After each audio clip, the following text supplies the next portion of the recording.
देख लो जो भी है।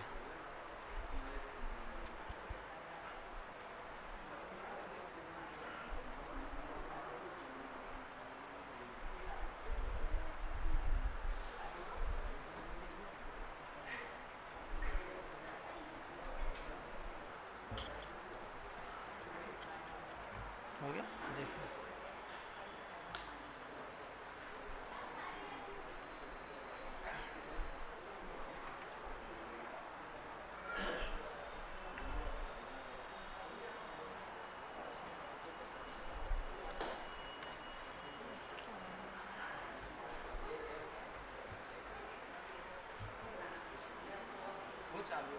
ठीक है, कोई बात, करूँ शुरू।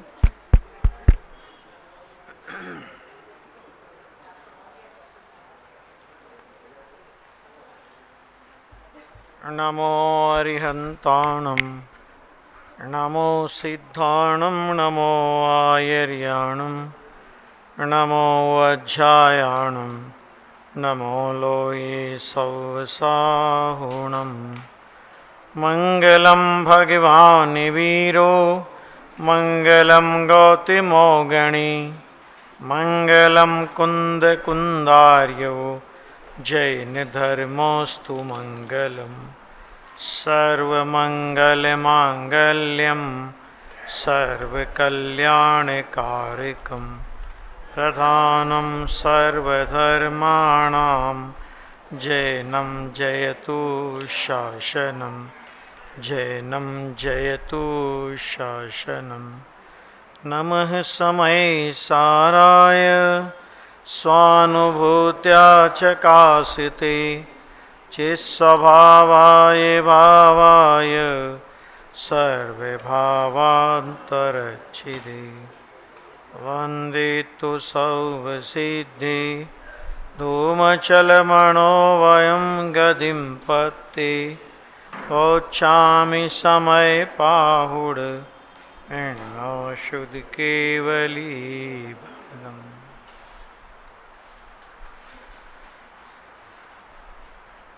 कल हम सबके अनंत अनंत उपकारी पूज्य गुरुदेव श्री का 134वां जन्म जयंती महोत्सव है और पूरे देश के मुमुक्षु समाज, देश और विदेश की मुमुक्षु समाज जो गुरुदेव श्री के उपकारों से उपकृत है, वे सभी इस महोत्सव को प्रतिवर्ष बहुत उमंग और उल्लास के साथ में मनाते हैं। गुरुदेव श्री जिनके संदर्भ में बहन श्री का एक वाक्य है कि अगर हम आत्मा शब्द बोलना सीखे हैं तो ये प्रताप गुरुदेव श्री का है। बाबू युगल जी एक बहुत अच्छी बात कहते हैं।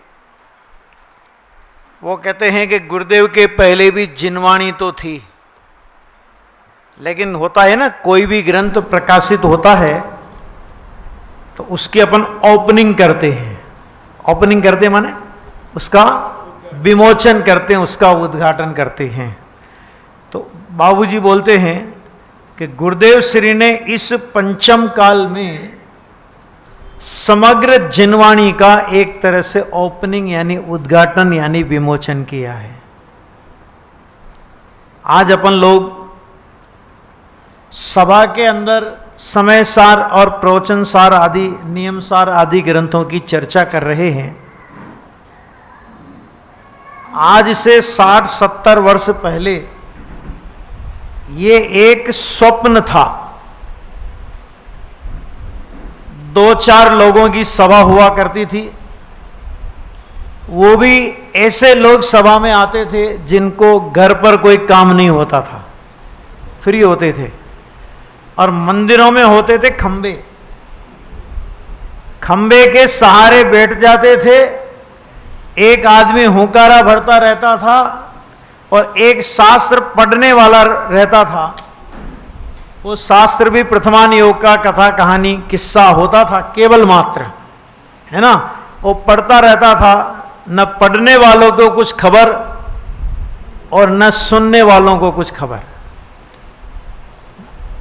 गुरुदेव श्री के प्रताप से इस पद्धति पर विराम लगा और गुरुदेव ने एक क्रांतिकारी कदम स्वाध्याय के क्षेत्र में स्थापित किया। और वो क्रांतिकारी कदम यह है कि अब वक्ता को भी जागृत रहना पड़ेगा और श्रोता को भी जागृत रहना पड़ेगा। क्यों? क्योंकि गुरुदेव श्री ने सबके हाथ में शास्त्र पकड़ा दिए, यानी वक्ता भी अपने आप अपनी मन मर्जी से कुछ नहीं बोल सकता, और जो सामने सुनने वाला है वो भी इस बात को उनको पता रहता है कि किस शब्द का क्या अर्थ किया जा रहा है। समझ में आ गया? और गुरुदेव को ये प्रेरणा कहां से मिली? अगर इस बात को हम अगर जानते हैं या जानना चाहते हैं तो हमें गुरुदेव के बचपन में जाना पड़ेगा कि गुरुदेव जब व्यापार धंधा करते थे और वे नाटक देखने जाते थे। कई नाटक गुरुदेव ने देखे अपने जीवन में, और उनके प्रवचनों में उन नाटक के संस्मरण भी उल्लेखित होते। कई बार अपने प्रवचनों में उन नाटक के संस्मरण सुनाते हैं, सुनाते हैं ना, कि पुराने जमाने में तो नाटक में ऐसा वैराग्य दिखाते थे। वो एक शब्द और बोलते थे, दृष्टि की भले ही खबर नहीं हो लेकिन वैराग्य की बातें बहुत आती थी। और एक नाटक में तो, अनुसुईया के नाटक में तो शुद्धोसी बुद्धोसी निरंजनोसी की जब चर्चा गुरुदेव करते थे तो वे कहते हैं कि अरे ऐसी बात अभी तो संप्रदाय में सुनने को मिलती नहीं, वो बात नाटक में चलती थी। तो आपको पता है जब वो नाटक देखने जाते थे ना तो 12 आने का तो टिकट होता था, हैं? और 12 आने की उस नाटक की बुक होती थी। वो कहते थे नाटक वाले से, तुम्हारी किताब लाओ। क्यों? क्योंकि तुम नाटक में बोल क्या रहे हो? जब तक हम उन चीजों को समझेंगे नहीं हमें पता कैसे पड़ेगा। और वो पद्धति उन्होंने स्वाध्याय के क्षेत्र में भी आकर के स्थापित की। गुरुदेव के तो इतने इतने उपकार हैं, क्योंकि आज गुरुदेव की जन्म जयंती की पूर्व संध्या है और सुबह अपना एक विशिष्ट प्रोग्राम अपन लोग आयोजित करेंगे, जिसके लिए हिम्मतनगर समाज को, हिम्मतनगर के मुमुक्षु मंडल को गर्व और गौरव होना चाहिए। समझ में आया कि नहीं है? आज से आपके रजनी भाई आपके नहीं रहे। समझ में आ गया? हैं? पूरे देश के हो गए। पहले भी थे लेकिन पहले मोहर छाप नहीं लगी थी। अभी मोहर छाप लग गई है, लग जाने वाली है कल से।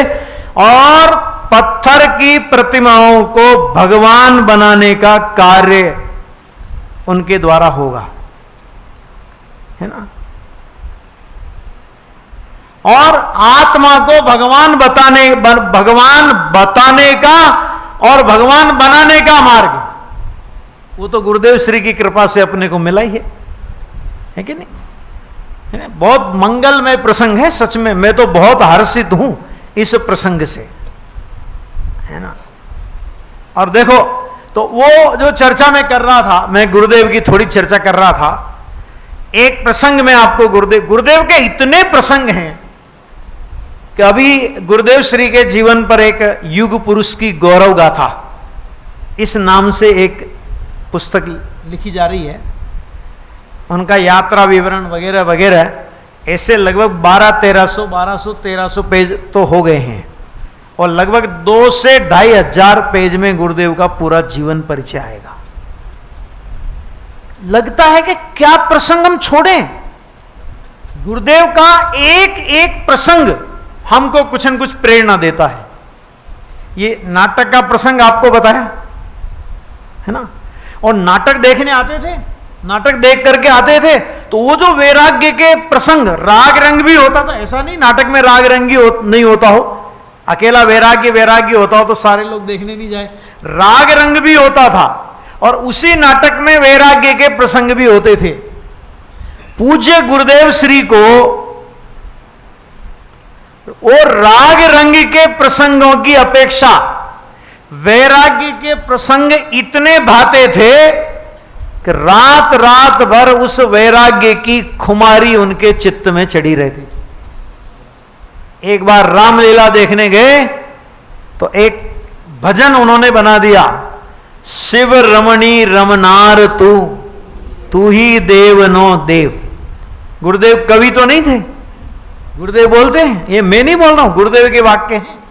गुरुदेव बोलते हैं कि अपन तो बढ़िया, अपन तो कवि है नहीं, कैसे बन गया हम कुछ नहीं जानते। कहने का मतलब क्या है कि देखो, योग्यतावान जीव, पात्रतावान जीव राग के प्रसंगों को भी वैराग्य का निमित्त कैसे बना लेते हैं। आप सोचो जरा, क्यों? क्योंकि वैराग्य की चर्चा तो नाटक में थोड़ी सी होती होगी ना, ज्यादा तो राग रंगी होता होगा ना, लेकिन वो थोड़ी सी वैराग्य की चर्चा गुरुदेव के लिए चिंतन का, मनन का, विचार का, घोलन का विषय बन जाती थी। गुरुदेव की करुणा की यदि हम बात करें, ये उस समय की बात कर रहा हूं जब गुरुदेव ने मत परिवर्तन नहीं किया था और दीक्षा भी नहीं ली थी। गुरुदेव को पतंग उड़ाने का शौक था और पतंग उड़ाते थे गुरुदेव। बचपन में सब काम किए हैं, ऐसा थोड़ी है। गुरुदेव क्या बोले कि सब किया है, नाचे नहीं तो नाचने वालों को देखा तो है। ये प्रवचन में बोलते हैं गुरुदेव, आप तो सुनते हैं रोजाना, ठीक है। तो पतंग उड़ाते थे, और पतंग उड़ाने में क्या होता है, खाली पतंग उड़ाना ही थोड़ी होता है, एक दूसरे की पतंग काटते भी है ना। तो एक बच्चे की पतंग काटी गुरुदेव, अब काटी तो बच्चा बड़ा दुखी हुआ, मेरी पतंग कट गई, मेरी पतंग कट गई, मेरी पतंग कट गई। गुरुदेव को उसकी पीड़ा देखी नहीं गई, और तब से गुरुदेव ने यह प्रतिज्ञा कर ली, जीवन में अब कभी पतंग उड़ाएंगे नहीं। बहुत सारे प्रसंग हैं, प्रामाणिकता के प्रसंग तो आपको पता होंगे ही बहुत सारे। देखो, एक गुरुदेव एक और प्रसंग की चर्चा करते थे, और वो चर्चा करते थे अफीम का केस। सुना है ना, बहुत गजब। पुलिस वाला आया दीपावली का टाइम, बख्शीश। गुरुदेव ने कहा 8 आने ले ले। उस जमाने में 8 आने भी कम नहीं होते थे। पुलिस वाला कहे जी मैं रुपया लूंगा पूरा। गुरुदेव बोले तुम रुपये किस बात का लोगे, हमारा कोई गलत धंधा है नहीं, हमारा तुमसे कोई संबंध है नहीं, रुपया किस बात का लोगे तुम, हम नहीं देंगे। वो नाराज होके चला गया, और उसने अफीम का एक केस गुरुदेव की पैड़ी पर चला दिया। बड़ोदरा की कोर्ट में वो केस चला, लगभग 6 महीने तक केस चला। कोर्ट में गुरुदेव बयान देने जाने लगे तो सब लोग, गुरुदेव की तो ये छाप थी ना कि आ तो भगत छे, भगत छे, भगत है। तो लोगों ने सोचा पता नहीं ये भगत क्या करेंगे। अब सब घबरा रहे, और 2-3 घंटे लग गए वहां पे, तो सबकी सांस ऊंची नीची हो रही। जज ने जैसे ही गुरुदेव को देखा, 90 साल की उम्र में भी आप लोगों ने गुरुदेव को देखा, तो 90 साल की उम्र में भी उनका तेजस्वी ललाट कितना जोरदार था। तो सोचो आप जब 16-17 वर्ष के गुरुदेव रहे होंगे तो कैसे दिखते होंगे, अपन कल्पना तो कर ही सकते हैं। तो जज को भी देख करके आश्चर्य हुआ कि ये लोग अफीम का काम करें, हो ही नहीं सकता। जज की अंतरात्मा मान गई कि नहीं कर सकते। और बाहर रखा उनको, वो कटघरे में खड़ा नहीं किया। गुरुदेव से पूछा क्या हुआ था, तो गुरुदेव ने पूरी पूरी सारी बात बता दी। पालेज जाकर के अदालत पालेज जाएगी और इसका निर्णय करेगी, नक्की हुआ केस एकदम झूठा है। 700 से ज्यादा रुपए उस जमाने में खर्च हुए थे केस लड़ने में। कितने? उस जमाने के 700 लगाना आप, 120 वर्ष के लगभग 117-18 वर्ष पहले का मामला है ये। उस जमाने के 700 रुपए, और अदालत हुक्म देती है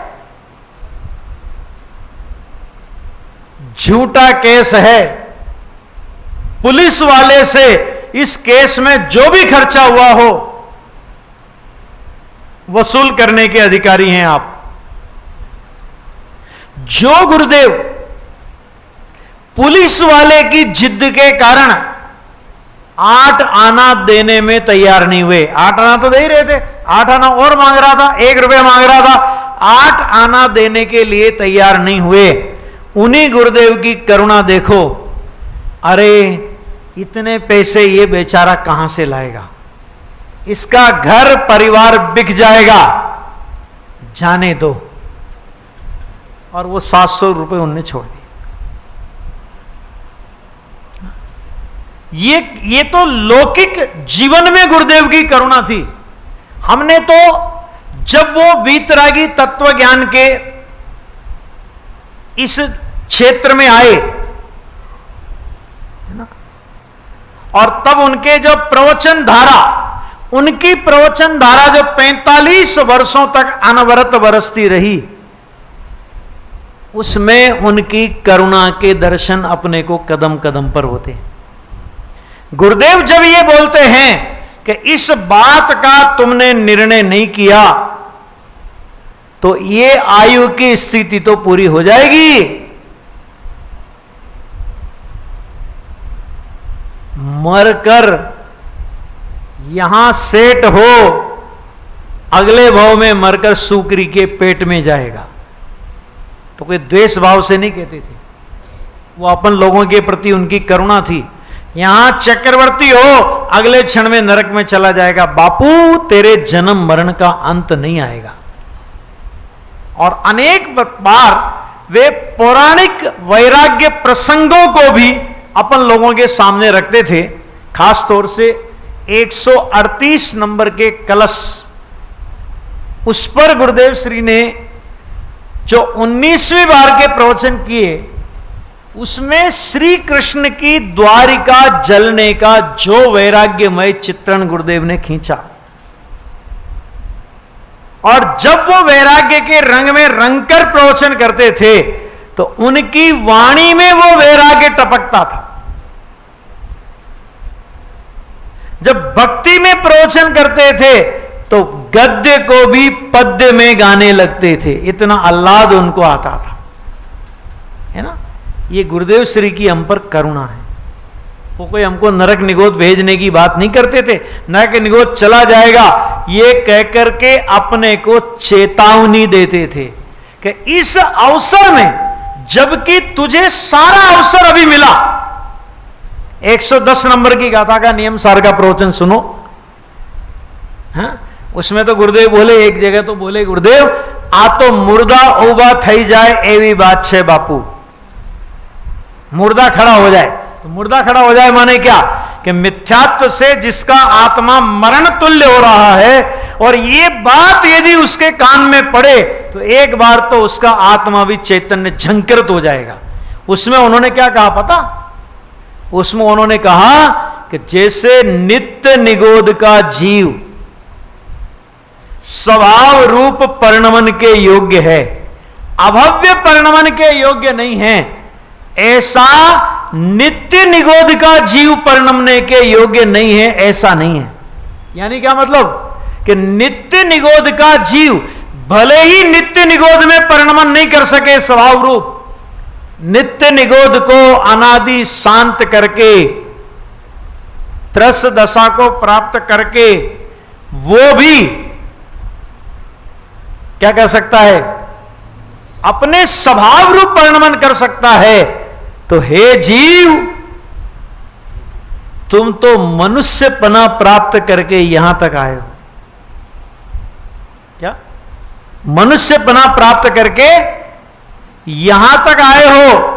सच्चे देव शास्त्र गुरु का योग मिला है, वीतरागी धर्म मिला है, और सच्चाई ये कि पंचम काल में चिंतामणि रत्न तुल्य पूज्य गुरुदेव श्री का योग अपने को संप्राप्त हुआ है। इससे बड़ा हमारा भाग्य नहीं हो सकता, और हम परिणमन करने के योग्य नहीं है, ये बात है ही नहीं।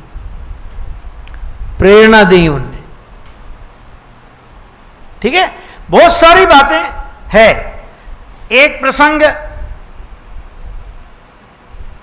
गुरुदेव श्री का मुझे बहुत प्रिय है, सैकड़ों प्रसंग हैं, लेकिन एक प्रसंग है कि जब सोनगढ़ के अंदर गुरुदेव श्री परिवर्तन करके रहने लगे, सौदेव मंदिर का निर्माण हो गया। गिरनार जी की यात्रा पर संघ सहित गुरुदेव ने विहार किया। गिरनार जी की यात्रा पर बहन श्री बहन भी साथ में थे, और भी भक्त लोग थे। तो गिरनार पर भगवान नेमिनाथ के दर्शन करके भगवान बहन श्री को, एक बहन श्री बहन को विकल्प हुआ कि अरे अपने मंदिर में, अपने सोनगढ़ में जिनेंद्र भगवान के दर्शनों का हमें विरह है। सदैव मंदिर बन गया था, तब मंदिर नहीं बना था। हमारे सोनगढ़ में भी ऐसा एक मंदिर बने तो कितना अच्छा हो। बहन श्री की वो भावना नाना लाल भाई जसाणी परिवार को और उनके द्वारा गुरुदेव श्री तक पहुंची, और गुरुदेव श्री ने जिन मंदिर बनाने की सम्मति दे दी। नाना लाल भाई जसाणी ने कहा हमारे परिवार की ओर से जिन मंदिर का निर्माण होगा। प्रश्न ये कि जिन प्रतिमाओं का क्या करना। प्रतिमा चलो अपन मंदिर का निर्माण तो करा लेंगे, प्रतिमा का क्या करेंगे? क्योंकि तब प्रतिमाओं के बारे में कोई विशेष जानकारी नहीं रखता था। गुरुदेव श्री ने बहन श्री बहन को नानालाल भाई जसाणी परिवार के साथ यह आज्ञा दी कि आप लोग जयपुर जाएं और वहां जाकर प्रतिमाओं की व्यवस्था करें, ऑर्डर देना हो, जो कुछ करना हो वहां जाके वहीं मिलती है प्रतिमा। गए, और आज सोनगढ़ के मंदिर में जो मूल 3 प्रतिमा विराजमान है, तब तक गुरुदेव को यह पता नहीं था कि सीधी प्रतिमा बनी बनाई लाएंगे या ऑर्डर दे करके आएंगे और बाद में प्रतिमा आएगी, कोई नक्की नहीं था। और आज की तरह तब मोबाइल फोन नहीं था, व्हाट्सएप नहीं था, है ना, ऐसी कोई सुविधा नहीं थी। माना सूचना देना हो तो पोस्ट ऑफिस में ट्रंक कॉल बुक कराना पड़ता था, और फिर अपना नंबर अगर लग जाए तो ऐसा लगता था जैसे लॉटरी खुल गई, ऐसा लगता था। तो अभी वो सब गए वहां पर, और एक कोई प्रतिमा वाले के यहां गए तो ये तीनों प्रतिमाएं रखी हुई थी वहां पर। बहन श्री को एकदम देखते ही प्रतिमा पसंद आ गई। मूर्ति वाले से कहा भैया प्रतिमा कैसा भी, ये तो औरों के लिए बनी है, मैं आपके लिए ठीक ऐसी की ऐसी बना दूंगा, आप चिंता नहीं करो, लेकिन ये तो किसी दूसरे के लिए बनी है। बहन श्री को लगा कि अपन ऑर्डर देके जाएंगे, न जाने कब प्रतिमा बनेगी, कब प्रतिमा आएगी, कब हमको भगवान के दर्शन होंगे, है ना। जैसे बच्चा मचलता है, ऐसे भगवान के दर्शनों के लिए उनका भक्ति भरा चित्त मचलता था। उन्होंने कहा जी प्रतिमा तो हम यही लेकर के जाएंगे, अब तुमको जो करना हो तुम करो। और अंत तो गत्वा भक्ति के आगे प्रतिमा वाला झुक गया, और उन्होंने कहा कि उनको दूसरी देंगे, आप ये ले जाओ। ठीक है, अब इधर प्रतिमा नक्की हो गया कि ये प्रतिमा जाएगी। उधर गुरुदेव श्री को रात्रि में एक स्वप्न आता है, और क्या स्वप्न आता है कि ट्रेन आ रही है और ट्रेन में 3 लाइटें जल रही है। देखो कुदरत का विधान, 3 लाइटें जल रही है। तो गुरुदेव श्री ने उस समय अपने जो वहां पर जो प्रमुख लोग थे उनको बुलाकर कहा, મને એમ લાગે છે બહેનો 3 प्रतिमाओं લઈને આવે છે। थोड़ी थोड़ी गुजराती बोल लेता हूं मैं, समझ में आया कि नहीं है? कि बहनों 3 प्रतिमाओं લઈને આવે છે, कि 3 प्रतिमाएं लेकर के आती हैं, ऐसा मुझे लगता है। तुम जाओ और सारा संग, जो गाड़ी आती थी, भाई सोनगढ़ ये ट्रेन आएगी, उसमें अगवानी करने के लिए चला गया। और जब पहुंचा तो पता लगा 3 प्रतिमाएं लेकर के आए हैं। उनने बता दिया कि गुरुदेव ने तो हमको पहले ही कह दिया था कि 3 लाइटें जलती हुई मैंने ट्रेन का स्वप्न देखा, इसीलिए हम आए हैं। खैर साहब, प्रतिमाएं आ गई। अब प्रतिमाओं को रखना कहां? तो आपने देखा गुरुदेव श्री जहां विराजमान रहते थे उसके सामने एक और कमरा बना हुआ था, उस कमरे में वो 3 प्रतिमाएं रखी गई। ठीक है। उसके पहले का एक प्रसंग आपको और बताता हूं, इसी से जुड़ा हुआ है कि जब सिमंदर भगवान की प्रतिमा का मंदिर बनना था, ये आज जो मंदिर बना है ये तो बड़ा मंदिर है, इसका विस्तारीकरण हुआ है। इसके पहले छोटा मंदिर बना था, जिसकी जो अभी बीछिया का मंदिर है ना, उसी की प्रतिकृति सोनगढ़ की प्रतिकृति वो है। फिर बाद में इसका विस्तार हुआ। तो जब वो पंडित जी एक राम प्रसाद करके पंडित जी थे दक्षिण भारत के, वो उस समय आए थे और उन्होंने मंदिर का खात मुहूर्त करवाया था। तो उन्होंने ये कहा कि भाई हम जो खात मुहूर्त करने के लिए गड्ढा खोदेंगे और विधि करेंगे और वापस गड्ढे में वो मिट्टी भरेंगे, और यदि वो मिट्टी भरने के बाद, गड्ढे में भरने के बाद यदि मिट्टी बच जाती है तो समझ लेना इस मंदिर के द्वारा जिन धर्म की विशेष प्रभावना होगी। और सोनगढ़ में ऐसा ही हुआ था। उन पंडित जी ने तब ये घोषणा की थी कि यहां से जिन धर्म की विश्वव्यापी धर्म प्रभावना होगी। सोचो आप, उधर भगवान आगे, मंदिर का काम चल रहा है। अब गुरुदेव का क्या काम था? गुरुदेव का एक ही काम था, प्रवचन करके जाए, भगवान के कमरे में बैठ जाए, एक टक नजर से भगवान को निहारते रहे। आहार किया, भगवान के कमरे में चले गए, एक टक नजर से भगवान को निहारते रहे। थोड़ा विश्राम, जब भी गुरुदेव श्री को समय मिलता, फ्री होते हुए अपनी गतिविधियों से, भगवान के पास जाकर के बैठ जाते और एक टक भाव से भगवान को निहारते रहते। यानी आप समझो कि उनके चित्त में जिनेंद्र परमात्मा का विरह कितना उनको खटकता था, और भगवान की प्रतिमाओं का संयोग उनको प्राप्त हुआ। माने ये भगवान का स्थापना निक्षेप कितना, अभी तो हुआ नहीं, होने वाला है, लेकिन कितना अहोभाव। और गांव तो छोटा सा है सोनगढ़, तो गुरुदेव को भी सब जानते थे। गांव के मुमुक्षु ही नहीं, गांव के सब लोग गुरुदेव को जानते थे, गुरुदेव सबको जानते थे। तो कोई उधर से निकले गांव का आदमी तो गुरुदेव पूछते, ए भाई यहां आओ, तुमने हमारे भगवान देखे? क्या नहीं साहेब, हमने तो नहीं देखे। आओ मैं तुम्हें भगवान दिखाऊं। और गांव के उन लोगों को हाथ पकड़ पकड़ कर गुरुदेव भगवान के पास ले जाते और दिखाते कि ये हमारे भगवान है। सोचो कैसा भक्ति भरा गुरुदेव का चित्त होगा। पंच कल्याणक प्रतिष्ठा महोत्सव हुई, सोनगढ़ का वो पहला पंच कल्याणक था, ठीक है ना। और इन पंच कल्याणकों में गुरुदेव की अचूक उपस्थिति लगभग हर प्रसंग में गुरुदेव की होती थी।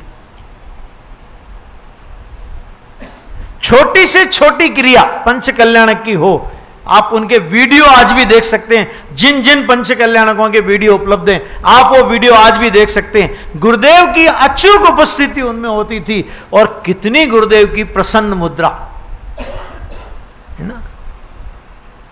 भगवान की पंच कल्याणक प्रतिष्ठा महोत्सव संपन्न हो गया। गुरुदेव मंदिर के अंदर हैं, भगवान की अगवानी करने के लिए, और भगवान प्रतिष्ठा मंडप से मंदिर में लाए जा रहे हैं। गुरुदेव से कहा, गुरुदेव भगवान पधारते हैं, उनको आवकार, आवकार माने आदर सूचक समझो, पधारो पधारो पधारो, ऐसा आवकार दो। गुरुदेव ने जो ही भगवान को देखा और उनका चित्त भक्ति से इतना उल्लसित हो गया कि दंडवत प्रणाम, आंखों से भक्ति रस की धारा आंसुओं के रूप में बहने लगी, और 2-3 मिनट तक उनकी देह ऐसी ही निश्चेष्ट जैसी रखी वहां पड़ी रही। जब लोगों ने कहा भगवान को आवकार दो, पधारो भगवान पधारो, इतना कहकर गुरुदेव श्री के शुभ हस्त वो जिन प्रतिमा वहां पर विराजमान हुई, जिन प्रतिमा विराजमान हुई, तो एक कार्यक्रम और जुड़ गया, और वो कार्यक्रम था दोपहर में गुरुदेव श्री के प्रवचन के बाद नित्य जिनेंद्र भक्ति का कार्यक्रम। समझ गया?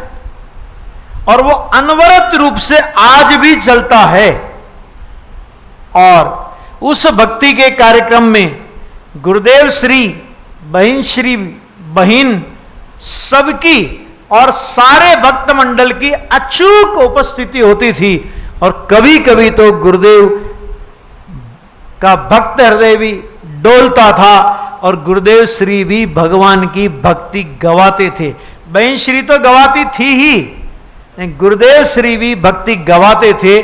गुरुदेव श्री द्वारा गाई गई भक्तियां आज भी अपने को वीतराग वाणी चैनल उस पे वेबसाइट पे मिल जाएगी। हुआ क्या, जिन मंदिर बन गया, सब काम हो गया, तो सबसे पहले राजकोट वाले लोग आए कि साहेब अब आपको धर्म प्रभावना के लिए विहार करना चाहिए, क्योंकि गुरुदेव हर साल राजकोट जाते थे, ये सबको पता है। राजकोट 1-1.5 महीना रहते भी थे। तो गुरुदेव श्री ने उन लोगों को उत्तर दिया, इस वर्ष हमारे यहां भगवान पधारे हैं, अब हम 1 साल सोनगढ़ के बाहर नहीं जाएंगे, भगवान की बहुत भक्ति करेंगे। ज्ञानी के अंतरंग का और ज्ञानी के बहिरंग का, इससे गजब का चित्रण दूसरा क्या हो सकता है कि प्रवचन में भक्ति के जिस शुभ भाव को गुरुदेव भट्टी कहते हुए नहीं थकते, प्रवचन में जिस शुभ भाव को जहर का प्याला अथवा जहर का घड़ा, विश्व कुंभ, बंध का कारण, भोगियों के भोग का मूल, समझ आया कि नहीं है? कितने नाम दें अपन कि वो कहते हुए नहीं थकते।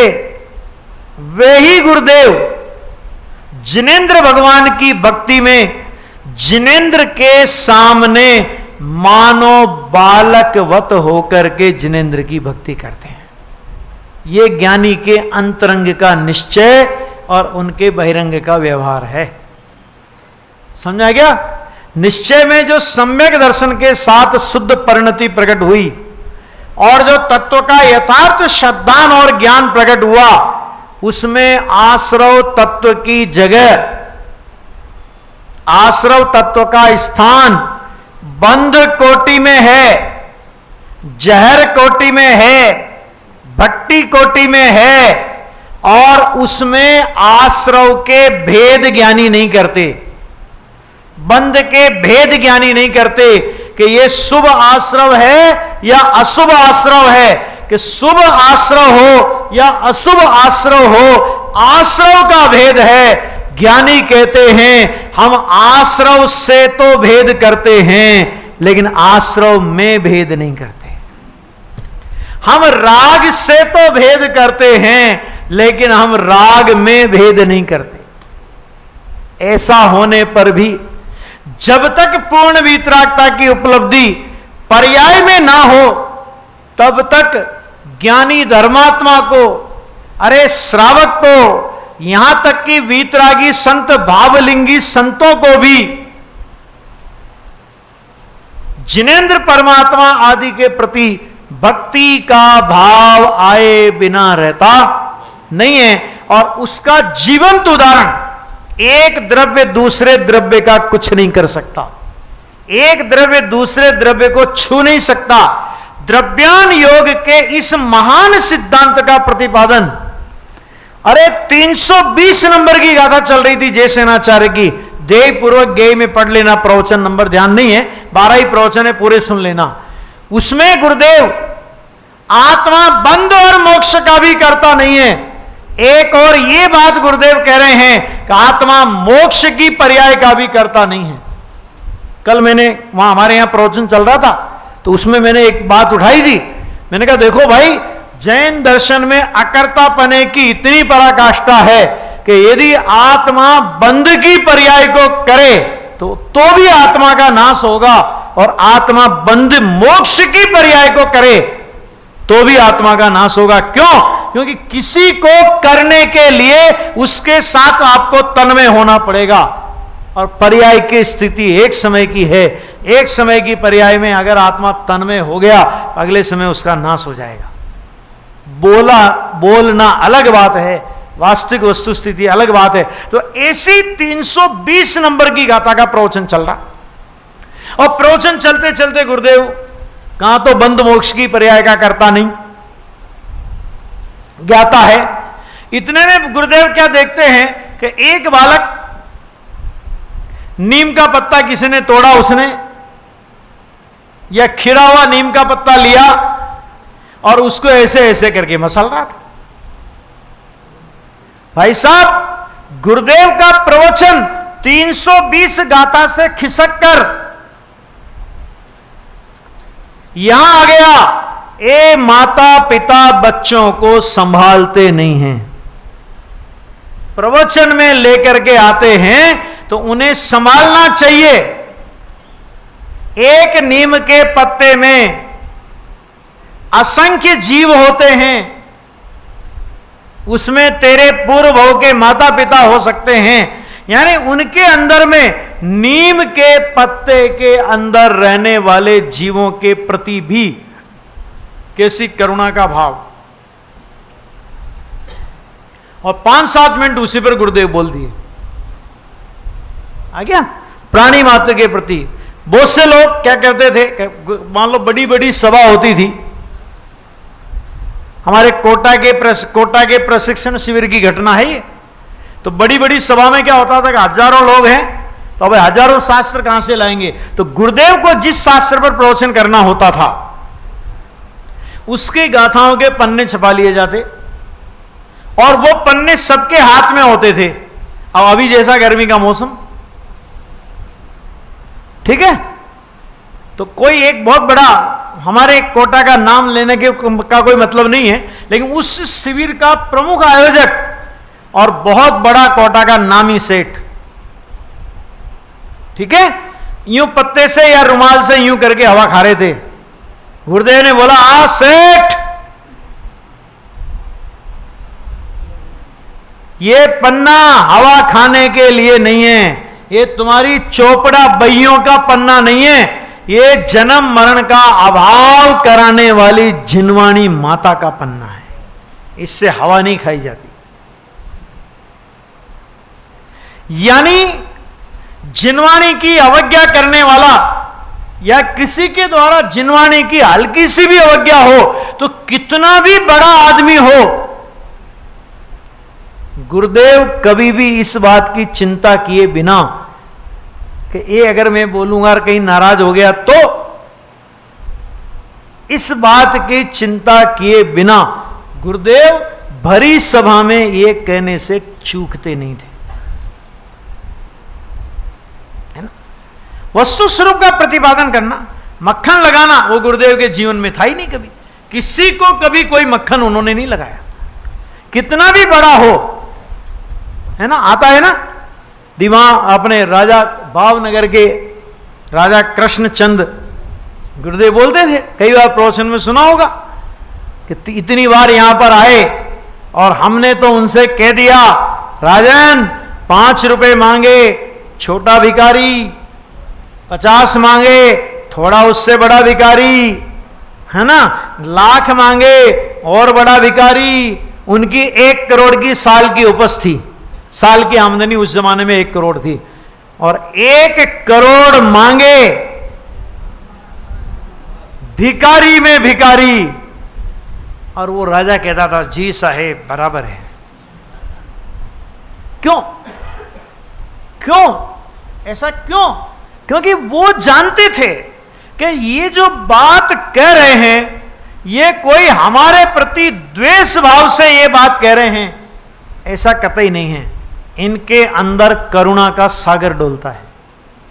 अभी मैं जब पोन्नूर में था तब मुझे पता लगा वहां पर कि गुरुदेव श्री जब वहां पधारे तो गुरुदेव श्री तो अपनी मस्ती में प्रवचन, आनंद की धारा बह रही है वहां। तो गुजराती या हिंदी भाषा जिस भी भाषा में गुरुदेव प्रवचन कर रहे, कन्नड़ भाषी लोग गुरुदेव की भाषा बिल्कुल नहीं समझ पाते थे, लेकिन गुरुदेव की जो आवाज निकल रही है ये आवाज उनके अंदर में से निकल रही है। जो ये महापुरुष बोल रहा है आत्मा आनंद कंद है, तो आत्मा के आनंद को भोगता हुआ बोल रहा है। आत्मा सुख स्वरूप है, अगर ये बोल रहा है तो आत्मा के सुख स्वरूप का अनुभव करके बोल रहा है। समझ में आगे नहीं है? भोजन की बात करते करते भूख वाला आदमी चक्कर खा के गिर पड़े और एक भोजन करके आया और वो भोजन के बारे में बोले और डकार लेकर के बोले तो अपने को पता पड़ जाता है ना कि भूखा बोल रहा है या भरा पेट बोल रहा है ना। तो ऐसा बताते थे कि वो गुरुदेव का जब प्रवचन चलता, मान लो 15 मिनट गुरुदेव का या 15 मिनट 20 मिनट पहले गुरुदेव का चलेगा, फिर उसी प्रवचन का सार संक्षेप एक भरत चक्रवर्ती जी, वहां पर विद्वान का नाम था भरत चक्रवर्ती वो नहीं, पंडित जी का नाम था भरत चक्रवर्ती। तो फिर वो गुरुदेव की उस प्रवचन का सार कन्नड़ भाषा में प्रस्तुत करते। तो जैसे ही पंडित जी सार बोलने लगते लोग उठ करके इधर उधर चले जाते। फिर जैसे ही गुरुदेव का प्रवचन वापस प्रारंभ होता फिर भीड़ जुट जाती। यानी जो लोग गुरुदेव की भाषा से परिचित नहीं थे वे लोग भी गुरुदेव की वाणी सुनकर के ये अनुभव करते थे कि ये जो बात कह रहे हैं ये बात इनके अंदर में से आ रही है। और इसमें कोई आश्चर्य मुझे इसलिए नहीं लगता कि जब भगवान महावीर का पर्याय का 10वां भाव शेर का जीव मुनिराज की वाणी समझ सकता है, तो एक मनुष्य दूसरे मनुष्य की वाणी नहीं भी समझे तो वाणी में कहने का भाव, ये क्या कहना चाह रहे हैं, ये अंदर की कोई बात कह रहे हैं, ये गहरी कोई बात कह रहे हैं, उस भाव को समझ ही सकता है।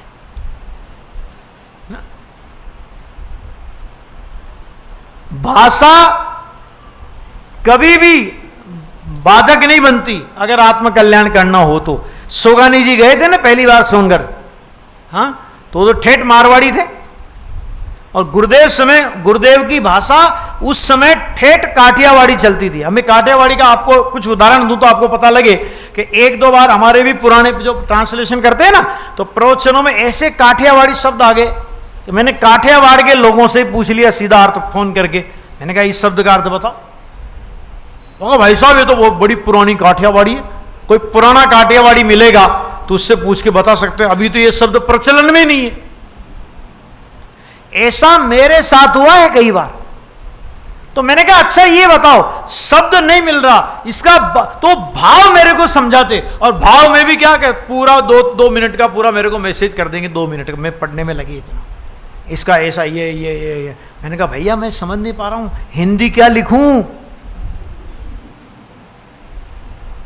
तो मेरा प्रश्न ये कि वो अजमेर के मारवाड़ी, ठेठ मारवाड़ी और गुरुदेव की ठेठ काठियावाड़ी गुरुदेव की भाषा को समझे या गुरुदेव की भाषा के पीछे रहे हुए भाव को समझे।